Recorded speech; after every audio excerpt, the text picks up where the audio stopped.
as you and I have discussed in the past, the problem with climate change is just so massive. Can even this amount of money make as big a dent as you want it to?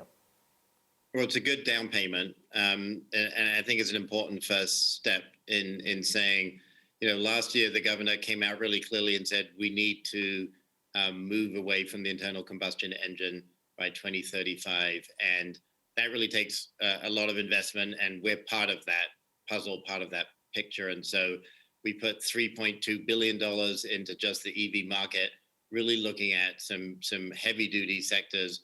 We're looking at things like school buses. I just was with Lion 2 minutes ago looking at their electric school buses. We're looking at trucks that go from the ports of LA and Oakland to warehouses called drayage trucks. We're looking at transit buses, as well as really boosting the passenger vehicle market. So it's an all of the above strategy. The 11 billion, as you mentioned, deals with things like drinking water, drought, which unfortunately we're now back in the middle of. So we're doing two things, Emily. We're dealing with the impacts of climate change, which would be in the resiliency space, everything from the impacts of heat to wildfires to drought. And then we're looking at how to reduce and mitigate our greenhouse gas emissions, everything from recycling to electric vehicles. So it's an all of the above strategy, and it really kind of, I think, pushes California to the forefront of action in this space. And at the same time, the governor has asked us to do things like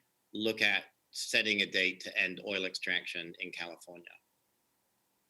Right. Now, this money is to be spent over 3 years, and obviously we have a recall election looming. How solid is that commitment on the outside chance that Governor Newsom doesn't stay in office? Well, he's going to stay in office, so I'm a betting man. I know he's going to stay in office. So that part, I think his commitment to these issues is clear, and so is the legislature. So we got a supermajority in both houses. And in the example of electric vehicles, for instance, we put forward 3.2 billion. They're now suggesting it be 3.9 billion. So the numbers are going even further in the direction of combating climate change and taking this issue seriously. The offshore wind leases are a key part of California's renewable energy plan, and there's a lot of controversy because the federal government has control of them. How do you ensure that California is going to get that power?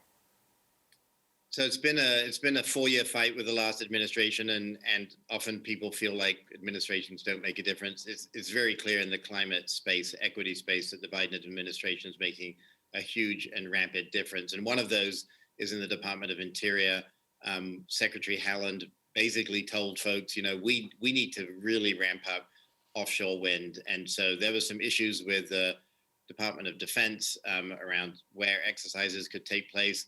We now had a really important first step, which was to say that we're going to put 400 square miles of California coast, both in middle part of the state and Northern California, towards wind resources. And it has to be an interplay between federal and state regulators.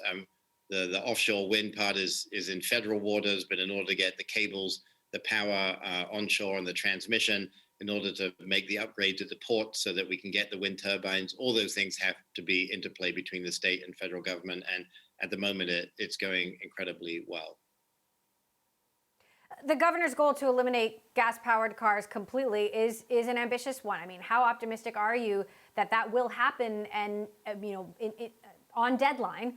And what can consumers do to help? So I have to be honest, I think we were all a little nervous last September when we did that.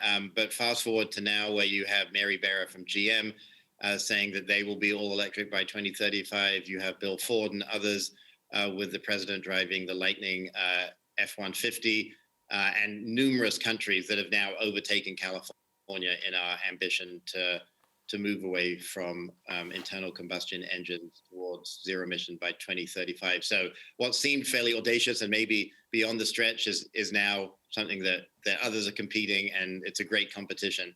In terms of the milestones, we're setting them, year by year, what we need to do, what the car companies need to do in order to get to those zero emission targets. And that's also helped by the Biden administration, who is reinstating our authority which we believe we always maintain, but reinstating our authority to set stricter than federal regulations for vehicles. Meantime, we're very focused on the carbon footprint of big tech. Amazon CEO Jeff Bezos has pledged $10 billion to fight climate change at the same time that Amazon and the online commercial economy in general is generating so much waste. Yeah, the cardboard boxes, the envelopes that go to your house. What more could a company like Amazon be doing, and how concerned are you about that, given online shopping only seems to be increasing? Well, today's actually World Oceans Day, and unfortunately 10 million tons of plastic still goes into the world's ocean. So we can pat ourselves on the back, think we're doing a great job, but the reality is things like plastic that we just have way too much of.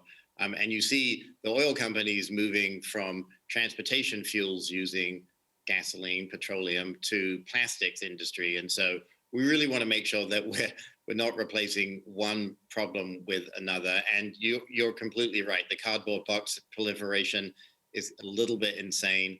It got expanded because people were at home. We all were at home because of COVID. As we move back to the office, I think smarter shopping, to your point about what consumers can do, think about, one, let's really help our local businesses. So many were hurt by COVID and the economic impact. Let's go back to them. I collect vinyl records, which I guess are also made out of plastic. And I was like, I'm not going to shop online. I'm going to go to a local place here in Sacramento. And so I think shopping local helps bring back the economy, gets rid of some of the plastic, the boxes, the packaging, and is exactly what we need right now.